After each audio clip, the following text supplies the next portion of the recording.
ഞാൻ പറഞ്ഞതൊക്കെ നീ മറന്നോ? ഞാൻ ശ്രമിക്കാഞ്ഞിട്ടല്ല, എനിക്ക് പറ്റുന്നില്ല ഭാനുട്ടാ. നീ ഇങ്ങനെ ഇൻഡിഫറന്റ് ആയിട്ട് പെരുമാറാൻ തുടങ്ങിയ നന്ദേട്ടൻ എന്ത് വിചാരിക്കും? ഇത്രയ്ക്ക് വെറുക്കപ്പെടാൻ മാത്രം അദ്ദേഹം എന്ത് തെറ്റാ നിന്നോട് ചെയ്തത്? എന്തോ എനിക്ക് അദ്ദേഹത്തെ സ്നേഹിക്കാനാവുന്നില്ല. നീ മനഃപൂർവ്വം ഉണ്ടാക്കിയെടുക്കുന്ന വെറുപ്പ് മാറണമെങ്കിൽ നീ തന്നെ വിചാരിക്കണം. അതല്ല, ഇനിയും ആ മനുഷ്യനെ വെറുക്കാൻ തന്നെയാണ് ഉദ്ദേശമെങ്കിൽ ഞാനിനി ഇങ്ങോട്ട് വരില്ല. നിങ്ങൾ ഒന്നിച്ച് പുറത്തേക്ക് ഇറങ്ങുമ്പോൾ അതുവഴി വരുമെന്ന് കരുതിയിരിക്കുകയായിരുന്നു ഞാൻ. പുറത്തു പോകാൻ പലതവണ വിളിച്ചതാ, ഞാൻ പോയില്ല. ഇപ്പോഴും വിളിച്ചിരിക്കുക, എനിക്ക് വയ്യ. എന്താ അതിരേത്? എന്തുദ്ദേശം നീ ഇങ്ങനെ തുടങ്ങുന്നത്? ഭാനു വാ കാപ്പിടിക്കാം. ഞാൻ ബ്രേക്ക്ഫാസ്റ്റ് കഴിച്ചിട്ടാ അമ്മേ പോകുന്നത്. ഞങ്ങൾ തന്നെ ഒന്നാന്തരം കുടുംബക്കാരാ. തൊട്ട് നിന്നുകൊണ്ട് യാതൊരു കുഴപ്പമില്ലല്ലോ. നിങ്ങൾ എവിടെ പോകാൻ പ്ലാൻ ഇട്ടിരിക്കുകയാണെന്ന് പറഞ്ഞു. ഞാൻ സമയം കളയുന്നില്ല. ഞാൻ പോകുന്നുണ്ട്. ആതിര വരുന്ന കാര്യം തീരുമാനമായിട്ടില്ലെന്നാ ആര് തോന്നുന്നു. പറഞ്ഞു വരുന്നില്ലെന്ന്? ഭർത്താവിന്റെ ഇഷ്ടാനിഷ്ടങ്ങൾ അറിഞ്ഞു പ്രവർത്തിക്കുന്നവളാണ് യഥാർത്ഥ ഭാര്യ, അല്ലേ അമ്മേ? അതെ. നോക്കി നിൽക്കാതെ പോയി റെഡി ആവണേ പോ. ജാതകത്തിൽ പൊരുത്തം കുറച്ച് കൂടുതലാണെങ്കിലും ജീവിതത്തിൽ അതങ്ങോട്ട് പ്രാക്ടിക്കൽ ആയിട്ടില്ല അല്ലേ? ആ, ഇവളുടെ സ്വഭാവ മഹിമയെ പറ്റി ഞാൻ തന്ന സ്റ്റഡി ക്ലാസ് വളരെ അത്യാവശ്യമാണെന്ന് ഇപ്പൊ മനസ്സിലായില്ലേ? കുഴപ്പമില്ല, ഞാൻ കുറച്ച് ഉപദേശിച്ചിട്ടുണ്ട്, ശരിയാവും.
ഇതല്ലേ ആതിര പഠിച്ച കോളേജ്?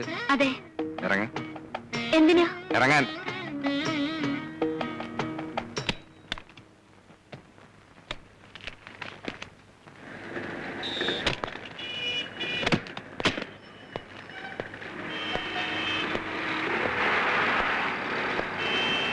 എന്റെ ആലോചന വന്നപ്പോ താല്പര്യക്കുറവ് കാണിക്കാൻ ഒരു കാരണം ഇതായിരുന്നല്ലോ. വിവാഹം കഴിഞ്ഞു എന്ന് വെച്ച് ആതിരയുടെ താല്പര്യങ്ങൾ ഒന്നും സറണ്ടർ ചെയ്യണ്ട. തുടർന്ന് പഠിക്കണമെങ്കിൽ പഠിക്കാം. അതല്ല, കൂട്ടുകാരികൾക്കൊപ്പം കുസൃതിയും കുന്നായ്മയും കാണിച്ച് നടക്കാൻ പറ്റാത്തത് ഈ വിഷമം ഉണ്ടെങ്കിൽ അത് മാറ്റിയെടുക്കാം. അല്ലേ? നിക്കേ, വൈകിട്ട് വിളിക്കാൻ ഞാൻ ഇവിടെ വരണോ അതോ ക്ലാസ് കട്ട് ചെയ്ത് കൂട്ടുകാരികളുമായിട്ട് എങ്ങോട്ടെങ്കിലും കറങ്ങാൻ പോവേ? ഇവിടെ വന്നാ മതി. മതിയല്ല? Okay, by.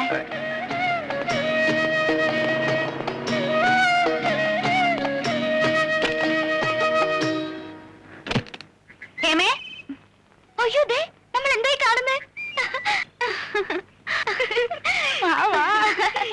വിശ്വാസം വരുന്നില്ല അല്ലേ? എങ്ങനെയെങ്കിലും ചാടി വരുമെന്ന് എനിക്ക് അറിയായിരുന്നു. എത്ര നേരത്തേക്കാ പരോളിൽ ഇറങ്ങിയിരിക്കുന്നത്? ഉടനെ പോണോ? പരോളല്ല വേണേ, ശരിക്കുള്ള മോചന. ഞാൻ പറഞ്ഞില്ലേ, ഈ കേസ് ആ വക്കീലിന്റെ കയ്യിൽ അത്ര എളുപ്പത്തിലൊന്നും ഒതുങ്ങില്ലെന്ന്. അയാൾ വക്കാലത്ത് ഒഴിഞ്ഞോ അതോ വക്കാലത്ത് ഏറ്റെടുത്ത് തുടങ്ങിയിട്ടേ ഉള്ളൂ? മനസ്സിലായില്ലടി, ഒന്ന് വിശദമായിട്ട് പറ. ഞാൻ കത്തിൽ എഴുതിയിരുന്ന പോലൊന്നും അല്ല. പിന്നെ ആ വില്ലൻ കട്ട് പുറത്തേ ഉള്ളൂ. മനസ്സ് വലിയ കുഴപ്പമില്ലാന്ന് തോന്നി. അപ്പൊ നീ കീഴടങ്ങിയോ? അയ്യോ ഇല്ല, കീഴടങ്ങിയാലോ ഒന്ന് ആലോചിക്കുക.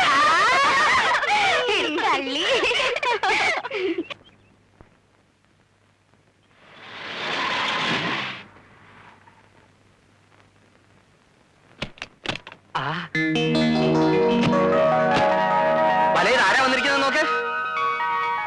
കാർമേഘം ഒഴിഞ്ഞ് ആകാശം തെളിഞ്ഞു തോന്നല്ലോ. വരൂ വരൂ, അകത്തേക്ക് വരൂ. വാ. നമസ്കാരം. വരൂ, അകത്തോട്ടിരിക്കാം. ഇരിക്കേ. ഞങ്ങൾ ഇന്നലെ അങ്ങോട്ട് വരുന്ന കാര്യത്തിനെ കുറിച്ച് സംസാരിച്ചതേ ഉള്ളൂ. ആര് സംസാരിച്ചു? ചേട്ടൻ. ഓ, ഞാനങ്ങ് മറന്നുപോയി. അപ്പൊ ചേട്ടൻ പറഞ്ഞു നിങ്ങൾ ഇങ്ങോട്ട് വന്നിട്ട് പിന്നെ ഞങ്ങൾ അങ്ങോട്ട് വന്നാ മതിയെന്ന്. അല്ലല്ല, നമ്മൾ അങ്ങോട്ട് എന്നിട്ട് അവർ ഇങ്ങോട്ട് വന്നാൽ മതി. അത് തന്നെയാണ് ഞാനും പറഞ്ഞത്. ഇങ്ങേരോട് ഒരു മുടിഞ്ഞ മറവി. ഒരു കുറ്റമാണോ?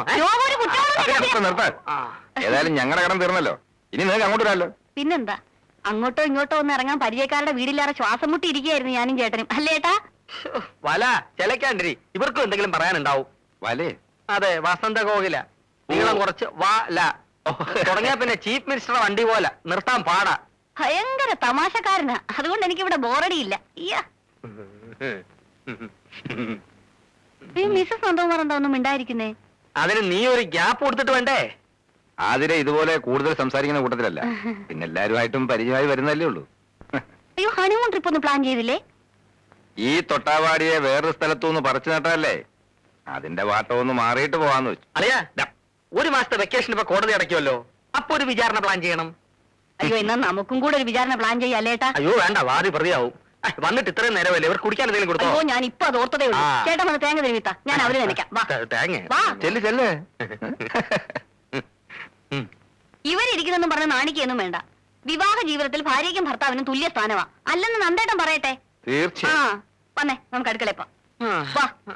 എന്തോ ഒരു വല്ലാത്ത മണം, കരിഞ്ഞ മണം വരുന്നല്ലോ. എന്റെ ഹൃദയം കരിഞ്ഞ മണമാണ്. അയ്യാ.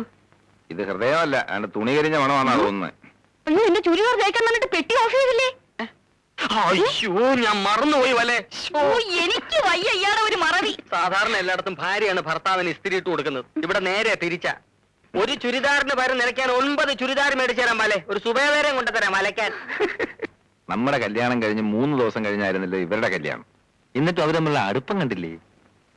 പാചക കാര്യത്തിൽ എന്റെ ഹെൽപ്പ് എന്തെങ്കിലും വേണമെങ്കിൽ പറയാൻ മടിക്കണ്ട, ഞാൻ വന്നിരിക്കും.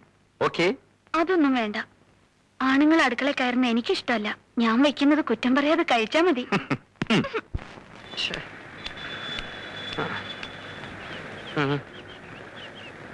ശിവശങ്കരൻ ചേട്ടൻ. അയ്യോ, ഞാൻ മറന്നുപോയി. അല്ല, ഉണ്ണിത്താനെന്താ ഇവിടെ? വൈഫിനെ വെയിറ്റ് ചെയ്ത് നിൽക്കുക. അവള് മുടിയുടെ തുമ്പൊന്ന് ലെവൽ ചെയ്യാൻ ബ്യൂട്ടി പാർലറിലോട്ട് കയറി. ഇപ്പൊ മുക്കിന് ഇതല്ലേ ഉള്ളൂ. കേറിയിട്ട് ഇപ്പൊ മണിക്കൂർ 1 കഴിഞ്ഞു. അല്ല, നന്ദനെ കണ്ടിട്ട് ദിവസം കുറച്ചായി. അവിടെ വിശേഷമൊന്നുമില്ലല്ലോ. തുടക്കത്തിലുണ്ടായിരുന്ന അവസരങ്ങളൊക്കെ മാറി, അവര് സ്മൂത്ത് ആയിട്ട് കഴിയുന്നു. സ്മൂത്തായി തീരുമെന്ന് കരുതിയിരുന്ന എന്റെ ലൈഫ് ഗട്ടറിലുമായി. അല്ല, അതെന്ത് പറ്റി? ഞാൻ ഭാര്യയെ കുറ്റപ്പെടുത്താണെന്ന് കരുതരുത്. ഒരു ഭർത്താവ് മനോഭാവമാണ് അവൾക്ക്. പൂർണ്ണമായിട്ടൊരു ഭാര്യയാകാൻ എനിക്ക് കഴിയുന്നുമില്ല, അതാ കുഴപ്പം. അല്ല ഉണ്ണിത്താനെ, ജീവിതമാകുമ്പോ ചില വിട്ടുവീഴ്ചകളൊക്കെ വേണ്ടി വരും. വിട്ടുവീഴ്ചകളൊക്കെ വേണ്ടി വരും, ശരിയാണ്. ഒന്ന് കുനിഞ്ഞു കൊടുത്താൽ ചാടി തലേ കയറും. ആണത്തം കളഞ്ഞിട്ടുള്ള ഒരു വിട്ടുവീഴ്ചയ്ക്കും ഞാൻ തയ്യാറല്ല. നേമന തറവാട്ടിലേ ഞാൻ. അല്ല പിന്നെ ദേ വരും നമ്മുടെ വസന്തകോവിലം. നമ്മുടെ വസന്തകോവിലേ? അല്ല, നമ്മുടെ. അല്ല, അതേന്ന്. ആണോ?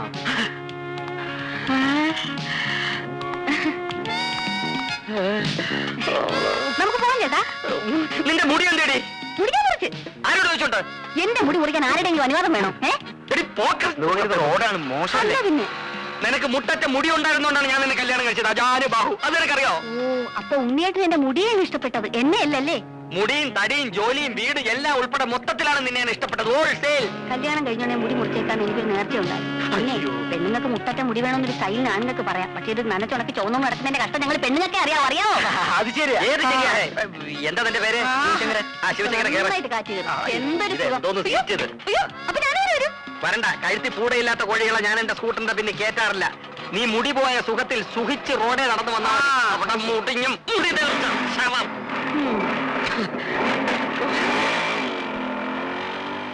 ഓട്ടോ. സത്യം പറഞ്ഞാൽ ഒരു വിവാഹ ജീവിതത്തെ കുറിച്ച് ആലോചിക്കുമ്പോ എനിക്ക് ആശങ്കയുണ്ടായിരുന്നു. എന്താ ആശങ്ക?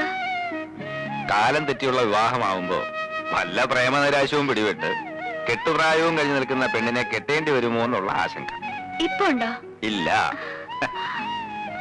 മറ്റൊരുവന്റെ ഓർമ്മകൾ മനസ്സിൽ സൂക്ഷിക്കാത്ത ഒരുവളെ ഭാര്യയായി കിട്ടുന്നത് മഹാഭാഗ്യമാണല്ലേ.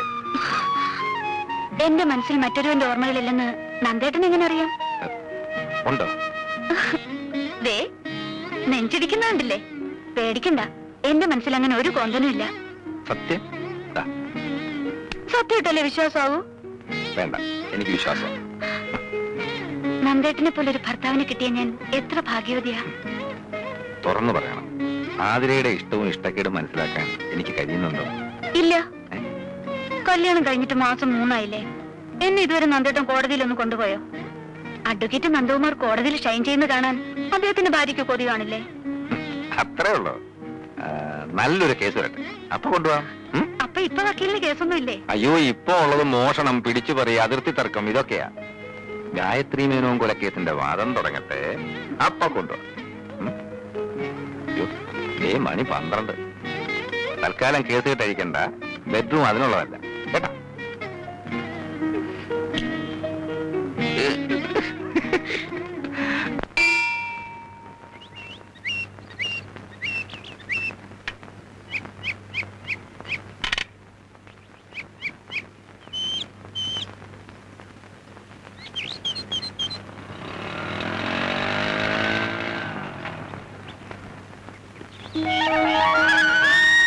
ഞാൻ വീട്ടിൽ പോയിട്ട് വരിക. അമ്മ പറഞ്ഞു നിങ്ങൾ ഇങ്ങോട്ട് പോന്നിട്ടുണ്ടെന്ന്. വക്കീലെന്തി വഴി തള്ളിട്ട് പോയ? അങ്ങനെ വഴി തള്ളിയിട്ട് പോകുന്ന വക്കീലല്ല, ഇവിടെ അടുത്തൊരു കൂട്ടുകാരന്റെ വീട്ടിൽ പോയതാ. ഇപ്പൊ എത്തും. എത്തിയല്ലോ. ഹായ്. എന്റെ അമ്മോ, ഭയങ്കര ആയുസാ. തല്ലി കൊന്നാലും ചാവൂല. ആ നന്ദേട്ടാ, നമുക്ക് ഓഫീസിലൊന്ന് കയറാം. എനിക്ക് മിസ്സിസ് ആതിര നന്ദകുമാറിന്റെ ചെറിയൊരു ഹെൽപ്പ് വേണം. പണ്ടാണെങ്കിൽ ആരോടും ചോദിക്കാതെ പറയാതെ വിളിച്ചോണ്ട് പോകാമായിരുന്നു. ഇനിയിപ്പോ അത് പറ്റില്ലല്ലോ. അതിനെന്താ, നമുക്ക് പോവാലോ അല്ലേ? വന്നോന്ന് ആതിര നന്ദകുമാറിന്റെ ഹെൽപ്പ് ഇല്ലാതെ പറ്റില്ല എന്നായിട്ടുണ്ടല്ലേ? ഇങ്ങോട്ട് മാ. ഇനി ഇപ്പൊ ഓസിനൊന്നും പറ്റില്ല. അത് ശരിയാ. ജോലി ചെയ്യണമെങ്കിലേ ന്യായമായിട്ടുള്ള പേയ്മെന്റ് തന്നെ തരേണ്ടി വരും. പേയ്മെന്റ് തന്നില്ലെങ്കിലും മൈൻഡ് അങ്ങ് പേ ചെയ്തേക്കാം. മതിയോ? നിങ്ങൾ വിട്ടോ, ഞാൻ ബൈക്ക് വന്നോളാം.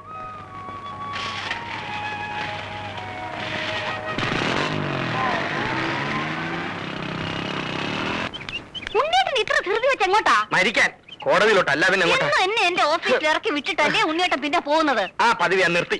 അല്ല പോകുന്നത് പിന്നെ. നിർത്താൻ എന്താ സർക്കാരിന് ആനുകൂല്യമാണോ? ഓ, അതിന്റെ കാരണമാണ് എനിക്ക് അറിയേണ്ടത്. കാരണത്തല്ല നീ ഇപ്പൊ പിടിച്ചിരിക്കുന്നു. എടി, ഒരു പെണ്ണിനെ പെണ്ണാക്കുന്നത് അവളുടെ മുടിയാണ്. തൊഴാം വാർ മുടിക്കും മുടിക്കും എന്ന് കവികൾ പറഞ്ഞിരിക്കുന്നത് വെറുതെ അല്ല. നിന്നെ ഈ കോലത്തിൽ കാണുമ്പോ ചില ധീരകൃത്യങ്ങൾ ചെയ്തതിന് ചില പെണ്ണുങ്ങളെ മൊട്ടയടിച്ച് കോടതി കൊണ്ടുവരുന്നതാണ് എനിക്ക് ഓർമ്മ വരുന്നത്. അതിന് ഞാൻ മുഴുവനും കളഞ്ഞില്ലല്ലോ. ഉണ്ണിയേട്ടന് വേണ്ടി കുറച്ച് നിർത്തിയിട്ടില്ലേ? ദാ. നിർത്തിക്കോ. പരുവുമ്പോ ഞാൻ മൂടോടെ വെട്ടിയെടുത്തോളാം. അതും കൂടി വടിച്ചിറക്കിട്ട് ഏതെങ്കിലും ആശ്രമത്തിൽ പോയി ഇരിക്കടി. പുണ്യം കിട്ടില്ലെങ്കിലും കാശ് കിട്ടും, ഉറപ്പാ. മിണ്ടി പോരുത്. എന്റെ കണ്ണു വെട്ടത്തു പോ. മുടിഞ്ഞവളെ, മുടി കളഞ്ഞവളെ. മുടി കൊടുത്ത പ്രാന്ത് തോന്നാൻ ഇയാൾ എന്തോന്ന് വെളുത്ത ആദിവാസിയാ? സാർ, ചന്ദ്രബാനുവിന്റെ ഫോൺ ഉണ്ടായിരുന്നു. എന്താ? സാറിന്റെ വൈഫിന് പെട്ടെന്ന് എന്തോ സുഖമില്ലാണ്ട് ഹോസ്പിറ്റലിൽ അഡ്മിറ്റ് ചെയ്തു.